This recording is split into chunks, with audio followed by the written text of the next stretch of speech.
우리 다 오진 않았지만 먼저 예배 시작합니다. 네. 기도해 주세요. 시간이 되었으므로 기도하고 찬양하시겠습니다. 하나님 아버지, 이 학기 되어서 처음 모이는 기도 모임입니다.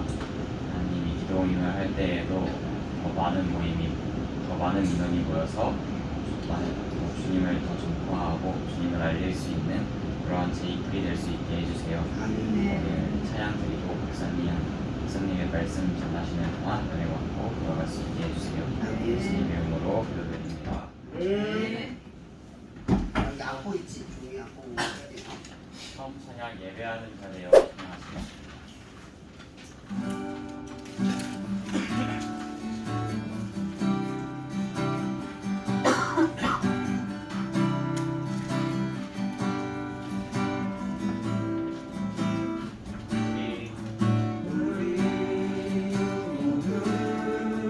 예배하는 자 되어 온전히 영과 진리로 주를 예배하자.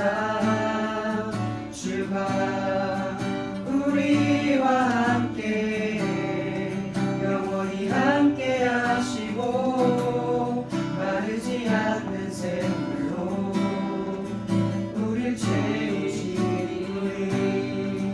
모두 예배하는 자 되어 온전히 영과 진리로 주를 예배하자. 주가 우리와 함께 영원히 함께 하시고 마르지 않는 샘물로 우릴 채우시리. 모두 예배하는 자 되어 온전히 영과 진리로 주를 예배하자. 주가 우리와 함께 영원히 함께 하시고 마르지 않는 샘물로 우릴 채우시리라. 예수 나의 첫사랑 되시네 찬양하시겠습니다.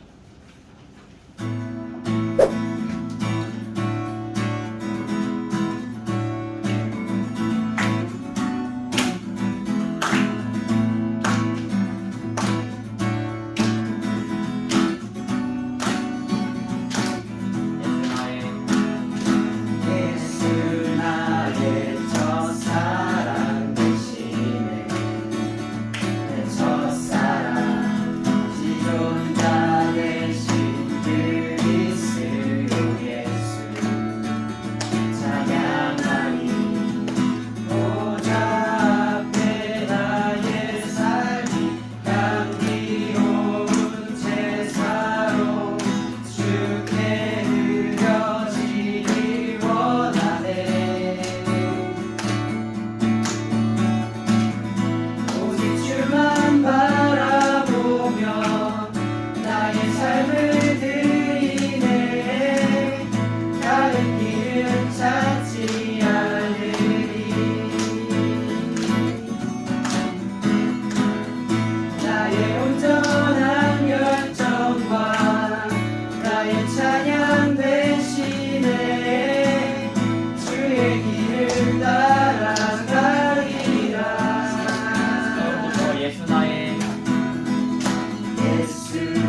하늘을 울리며 노래해 나의 영혼아 그대의 주 그대의 주 그대의 주 그대의 주 그대의 주 그대의 주 그대의 주. 하나님 감사합니다. 이 시간도 우리에게 이 장소와 이 시간과 또 이것을 지켜주는 수많은 사람들과 동역자들을 우리 가운데 붙여줘서 감사합니다. 또 하나님 이 시간 이 발걸음을 재촉하신 주님, 우리의 발걸음이 힘이 있어서 내 마음에 의지가 있어서 이곳이 나온 것이 아닌 하나님께서 우리에게 마음을 주셔서 하시겠다라고 약속하신 그 가운데 우리가 나왔음을 기억하게 하옵소서. 한 시간 우리 가운데 역사하시고 이루실 줄 믿사오며 살아계신 예수님 이름으로 감사하며 기도합니다. 방학한지가 얼마 안 된 것 같은데 벌써 개학이죠? 많이 슬프죠? 즐겁고 재밌는 시간들을 보냈는데 너무 짧아서. 근데 여러분 조금 여러분 성할지 모르겠지만 저는 너무 기대가 됐고 설레었고 오늘 시간이 되게 기다려졌었습니다. 이렇게 빨리 올 줄은 몰랐어요. 갑자기 소식을 듣고 여기 온다는 생각을 하니까 어제부터 잠이 오지 않더라고요. 여러분들 본다는 생각 때문에 어떤 말씀을 시작하면 좋을까 진짜 생각을 너무 많이 했습니다. 그러다가 제가 이번에 네임스 캠프를 일주일 동안 스태프로 섬기고 왔거든요. 거기서 제가 무엇이든지 물어보세요 라는 그런 주제를 가지고 물어보고 질문에 답을 해주는 그런 목사 역할을 했었는데 거기에 10가지 질문을 대답하다가 문득 이 질문을 하게 됐어요. 오늘의 말씀의 제목이 뭐냐면요, 그리스도인이 된다는 건 뭘까? 여러분들 예수님 믿는 사람도 있고 안 믿는 사람들이 있죠. 그럼 우리가 이렇게 쉽게 바라보면 될 것 같아요. 믿는 건 뭐죠? 예수를 믿는 그리스도인이 된다라고 하는 의미가 뭘까요? 세상 사람들이 살아가는 방식과 뭔가 다르니까 믿는 사람들 혹은 그리스도인이다 라고 불리우는 거잖아요. 그냥 단지 교회를 가니까 그리스도인이에요 라고 하는 거 아니잖아요. 세례를 받으니까 나 이제 믿음이 딱 생기는 거 아니잖아요. 성만찬을 하고 나면 마치 우리가 한 교회를 이룬 것처럼 그렇게 생각하는 거 아니잖아요. 그죠? 중요한 건 그리스도인이 됐다라고 하는 건 어떠한 생각과 가치관을 가지기 시작했다 라고 하는 것과 똑같아요. 그걸 가지고 한번 나눠볼 텐데요. 고린도전서 10장 31절의 말씀 저 한번 따라와 줄래요? 그런즉 너희가 먹든지 마시든지 무엇을 하든지 다 하나님의 영광을 위하여 하라. 하나님의 영광을 위하여 하라. 제가 이 말씀을 가지려고 나누려고 해요. 여러분 기독교라는 말은 그리스도교라는 뜻과 똑같은 거예요. 우리식으로 해석을 한 거죠. 그리스도교, 기독교. 그럼 그리스도, 기독교, 개신교라고 하는 이 기독교는 뜻이 의미가 이거예요. 오직 예수를 믿는 종교. 뭐라고요? 오직 예수만 믿는 종교. 그러니까 다른 신을 믿지 않는 거예요. 저 끝에 안 믿는 거예요. 다른 신을 믿지 않는 거예요. 다른 예수님 말고 다른 어떤 것을 믿지 않겠다라고 하는 선언이라는 거죠. 여러분, 이 유대교가 이 기독교의 전에 있었던 종교예요. 잘 알고 있는 친구도 있을 거예요. 이 하나님을 믿는 종교가 유대교예요. 거기는 유일하신 하나님을 믿어요. 근데 이 유대교와 기독교의 공통점은 유일한 한 곳만 믿는다라는 게 있어요. 차이점이 있어요. 그 차이가 뭐냐? 유일하신 하나님을 믿는데 그 하나님은 어떤 사랑을 베푸시고 어떤 가르침을 주고 어떤 삶을 살고 어떠한 사랑을 우리에게 주시는지를 알게 하는 존재, 즉 예수님을 통해서만 누구를 알아요? 하나님이 어떤 분인가를 배울 수 있다. 이게 기독교예요. 우리도 하나님을 믿어요. 근데 예수를 모르면 하나님을 모르는 거예요. 왜? 예수님이 보여준 게 하나님이 우리를 사랑하시는 사랑을 보여준 거거든요. 십자가에 매달려 죽으신 건 그냥 의미 없이 죽은 게 아니라 내가 너희를 이토록 사랑해. 나는 내가 내 목숨을 바쳐서 너희와 함께 하기를 원해. 이걸 보여주시는 거예요. 그러니까 기독교는 이걸 믿는 거예요. 예수를 통해서 우리 하나님이 어떤 분인가를 믿게 되는 거죠. 그래서 이게 기독교예요. 그럼 기독교라고 하는 것은 어떻게 믿어지느냐? 바로 복음을 통해서 믿어져요. 그럼 복음이 뭐예요? 쉽게 말하면 이거예요. 소식이야. 어떤 소식이 우리한테 왔어. 그 소식은 어떤 소식이냐면 하나님이 인간의 몸으로 이 땅에 오셨대. 그리고 우리를 만나려고 오신 거야. 모든 수고로움과 불편함을 감수하고 오신 거예요. 그리고 심지어 우리가 모욕하든 비난하든 믿지 않든 우리를 구원하기 위해 십자가 길로 걸어가셨어요. 우리가 원하지 않아. 그리고 우리가 비난하고 조롱하면서 예수를 죽여라 라고 하는 그 순간에도 예수님은 하나님의 계획을 따라서 죽기로 마음먹으셨죠. 그래서 죽으셨어요. 그리고 그분이 죽으시고 다시 부활하신 다음에 우리에게 선언하셨어요. 다시는 사망이 우리를 이기지 못한다. 너희는 이제 하나님의 자녀다. 너희는 이제 세상에 감당 못한 존재다. 그리고 하나님 너희를 이만큼 사랑한다. 이게 뭐예요? 복음이에요. 그래서 그리스도인들은 뭐를 믿는 사람들이냐? 복음을 받아들인 사람들이에요. 이 복음을 받아들였다는 건 뭐예요? 예수가 나를 위해 죽었어. 하나님이 나를 이만큼 사랑해. 라고 하는 사실들을 받아들이는 거예요. 그럼 여러분 한번 생각해 보세요. 누군가에게 은혜를 입으면 은혜를 받고 살아가죠. 은혜를 잊고 살아가나요? 은혜 없이 살아가지 않잖아요. 그리스도인들은 바로 은혜를 가지고 살아가는 사람들이에요. 무엇을 생각하면서? 예수님이 나를 위해 죽으셨어요. 그래서 그 독생자들을 내게 주심으로 그만큼 나를 사랑한다는 걸 알려주셨어. 그리고 내가 이 땅에서 얼마나 존귀하고 의미 있고 특별한 존재인가를 깨닫게 하셨어. 우리가 수많은 것에서 좌절하고 어려워도 이 사실을 자꾸 깨닫게 되는 거예요. 제가 캠프를 갔는데 많은 친구들이 1번, 2번, 3순위의 질문에 뭐 넣는 줄 아세요? 다 교회 다녀. 첫 번째, 술은 왜 먹으면 안 되나요? 두 번째, 왜 담배는 피면 안 되나요? 세 번째, 왜 무리지는 하면 안 되나요? 이렇게 세 가지 질문이 그 3순위에 들어가 있는 거예요. 그만큼 이 여러분들이 이렇게 뭔가 하나님 앞에서 벗어나고 하려는 그 선을 넘고 싶은 이것이 되나 아니냐는 질문 가운데 쏘여져 있어요. 여러분 하나님이 여러분들에게 이건 해도 돼, 이건 하면 안 돼 이렇게 가르쳐 주시는 분이라고 생각하죠. 그죠? 율법을 보면 그렇게 보여요. 레위기를 보면 그렇게 보여요. 아니요, 사실은 우리한테 이거는 하면 돼, 이거는 하면 안 돼가 아니라요. 하나님이 얘기하시려고 하는 건 해, 안 돼 이렇게 선을 긋는 게 아니라 생각하게 하는 거예요. 그래서 신명기 6장에 보면 하나님께서 모든 율법을 주시기 전에 제일 먼저 하신 말씀이 있어요. 너희는 이스라엘의 온 유일하신 하나님 주 여호와를 어떻게 하래요? 사랑하래요. 율법을 지키는 게 중요한 게 아니라 율법을 지키는 이유가 뭐 때문이다? 하나님을 사랑하기 때문이다. 그러니까 여러분들이 부모님 말을 들을 때 엄마 아빠가 뭘 시키면 그게 지켜야 하는 게 우선이어서가 아니라 부모님을 사랑하니까 말을 듣는 거예요. 이게 전제야. 이게 복음이에요. 이게 예수 그리스도가 바라는 하나님 그리스도인들의 삶이라는 거죠. 자, 보세요. 여러분들이 이렇게 질문할게요. 담배 피우는 거 죄죠? 성경에 죄라고 안 나와요. 지옥 안 갑니다. 왜? 해탈감 생기나요? 아, 이거 해도 되겠다 생각 드나요? 담배 성경에서 이거 죄라고 안 합니다. 지옥 안 갑니다. 문신 하지 말라는 말이 있어도 이거 지옥 간다는 말로 안 해요. 자, 근데 이렇게 질문을 바꿔볼게요. 자, 담배 피는 거 하나님의 영광이 됩니까? 술 먹는 거 하나님의 영광이 됩니까? 만약 여러분을 가르치고 있는 제 목사가 담배를 피우고 술을 먹는다면 여러분에게 은혜가 될까요? 안 되겠죠. 문신, 제가 여기다 문신을 막 그냥 큰 거 있죠? 그거 하고 오면 여러분 이걸 볼까요? 저를 볼까요? 이걸 보겠죠. 그거 하나님 영광 됩니까? 안 되죠. 여러분 그리스도인들의 생각은 이걸 해야 돼. 뭐 해야 돼요? 죄일까 아닐까가 아니에요. 죄를 안 지을까가 아니라 이거야. 이거 하나님의 영광이 될까? 이거 하나님의 영광이 안 될까? 하나님이 좋아하실까?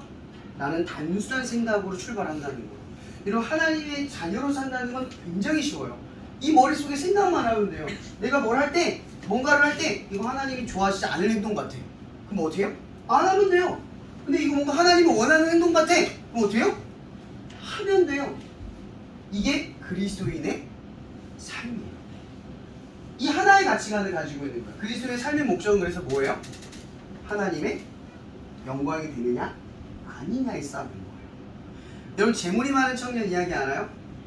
마태복음 19장에 나오면 재물이 많은 청년이 율법도 지키고 성공도 하고 명예도 있고 존중도 받고 인정도 받아요. 근데 예수님은 당당히 나와서 말해요. 예수님, 제가 다 지키고 다 누리고 다 얻었는데 영생을 어떻게 얻습니까? 라는 질문을 해요. 왜 이런 질문을 했다고 생각해요? 부족함이 이렇게 없는데? 바로 이것 때문에 그래요. 여러분 사람이 의지와 노력으로 모든 걸 이룰 수 있다고 말하죠. 근데 그 내면 참지 못하는 마음은 누군가를 사랑하려고 하는데 속에는 미워하는 마음이 있는 그 거짓된 심정, 완벽하게 누군가를 사랑하거나 완벽하게 선한 사람이 있어요? 없죠. 외면적으로는 그렇게 흉내내기 쉬워요. 근데 속으로는 그러기 어려워요. 그럼 이 재물이 많은 청년의 고민은 왜 생긴 거예요? 누군가를 돕고 성공도 하고 다 좋은데 내 마음이 평정하지 않아. 자꾸 누군가를 미워하는 마음이 있는데 율법은 지켜. 자꾸 완전하지 않는 마음이 드는 거야. 그 예수님한테 찾아간 거예요. 어떻게 하면 완벽한 삶, 그러니까 하나님의 자녀 같은 삶, 영생을 누릴 수 있습니까? 라고 질문을 한 거죠. 근데 예수님이 이런 얘기를 해요. 무슨 얘기냐면 가난한 자에게 너희의 소유를 다 팔고 나를 따르라 이렇게 얘기돼요. 그러자 그 다음 성경의 말씀에 이르기를 재물이 많은 청년이 속으로 생각하기를 근심하여 떠나리라 이렇게 나와요. 성경.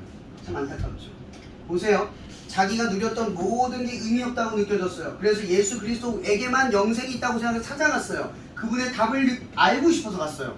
그분 아니면 답이 없다고 생각하고 찾아갔어요. 근데 정작 답을 듣자 왜 이 재물이 많은 청년 돌아갔을까요? 가난한 자에게 내 가진 걸 주라고 해서? 아니면 예수님을 따라가라고 해서? 중요한 건 이거예요. 예수님이 따라가라고 하는 말 때문에 흔들린 게 아니라 내가 가진 걸 다 나눠주라는 말 때문에 흔들린 거예요. 이런 영생, 그러니까 예수님께서 그 재물이 많은 청년에게 주시는 축복을 단 하나, 죽으면 아무것도 필요 없는 그 영생의 그 재물들, 명예들, 그것 때문에 흔들린 거예요. 이거 하나 얻으려고 갔는데, 그럼 많은 그리스도인들이 이 한 가지를 놓치고 살아가요. 왜 우리가 하나님의 영광을 바라보며 살아가요? 그게 영원한 가치를 만들어주니까요. 그것이 희생이든 헌신이든 비난이든 핍박이든 그 길이 하나님의 영원한 생명을 주는 길이니까 쫓아가는 거예요. 여러분 살다 보면 그리스도인들이 재물에 흔들릴 때도 있고요. 명예에 흔들릴 때도 있고 뭐 이성 여러 가지에 흔들릴 수 있어요. 그럴 때마다 여러분 질문 하나만 하는 거예요. 이 행동이, 이 선택이 하나님의 영광이 될까? 우리는 하나만 하면 되는 거예요. 그래서 성경에서는 이 가치를 가르치죠. 순종. 여러분 우리가 하나님께 순종하는 건 그분이 옳기 때문이에요. 그분이 여러분들을 바른 길로 이끌기 때문이에요. 우리가 할 수 있는 일은 이거예요. 하나님의 영광이 되는지 안 되는지를 묻고 하나님께서 어떤 마음을 주시면 그것 가지고 선택을 합니다. 이게 바로 그리스도인이 살아가는 삶입니다. 끝으로 이것만 말씀을 나누고 정리할게요. 여러분 그리스도인들이 그리스도인으로 살아갈 때 여러분 더 많은 분별과 심오한 답을 얻고 싶을 때가 있잖아요. 그렇죠? 간단한 답은 이 질문으로 충분히 가능해요. 하나님 이거 영광 돼야 안 돼요? 뭐 술, 담배 이런 거 간단하게 명료하게 하나님이 아이디어를 주실 때가 있어요. 근데 삶에 어려운 고민들 있잖아요. 복잡한 거, 답하기 어려운 거. 그런 건 어떻게 하나님이 나한테 그 영광이 되는지 아닌지 알려줄까요? 방법 알려드려요? 네. 말씀을 보세요. 말씀의 심오함으로 들어가야 더 구체적으로 분명하게 하나님이 여러분에게 어떤 게 영광인지 아닌지를 가르쳐주세요. 말씀을 보지 않으면 심오함에 들어갈 수가 없어요. 더 깊은 깨달음에 돌아갈 수 없어요. 얕은 물음 앞에 설 수밖에 없죠. 전 여러분들에게 두 가지만 알려주는 거예요. 첫 번째, 그리스도에 살아갈 땐 하나님의 영광이 되는지 아닌지를 물어라. 두 번째, 순종하여라. 그리고 더 큰 하나님의 지혜로 들어가려면 뭐를 봐라? 성경을 봐라. 오늘 이 말씀을 가지고 마치도록 할게요. 기도하겠습니다. 사회전이 감사합니다. 오늘도 이렇게 많은 친구들을 이 자리에 불러주시고 우리를 눈뜬 자, 즉 그리스도인이 되게 해주셔서 감사합니다. 하나님, 그러나 우리는 하나님의 눈뜬 자, 즉 하나님의 은혜로 눈 떴습니다. 우리의 노력으로 뜬 게 아니라 우리 의지 혹은 우리의 선행으로 뜬 것이 아닙니다. 그러니 은혜로 뜬 우리는 이제 우리 주변 친구들에게 복음을 전해야 합니다. 내가 눈뜬 것을 가지고 눈뜨지 않은 친구들을 도와야만 합니다. 하나님, 다른 친구들이 눈뜰 수 있게 도와주시고 또 눈을 살며시 뜬 친구들이 눈을 잘 뜰 수 있게 돕는 자로 우리를 사용하여 주시옵소서. 모든 것에 감사하며 살아계신 예수님의 이름으로 감사하며 기도합니다. 네. 자, 우리 마지막으로 사진 한 번만 찍고 오늘 마치도록 할게요. 네, 찍겠습니다. 하나, 둘, 셋.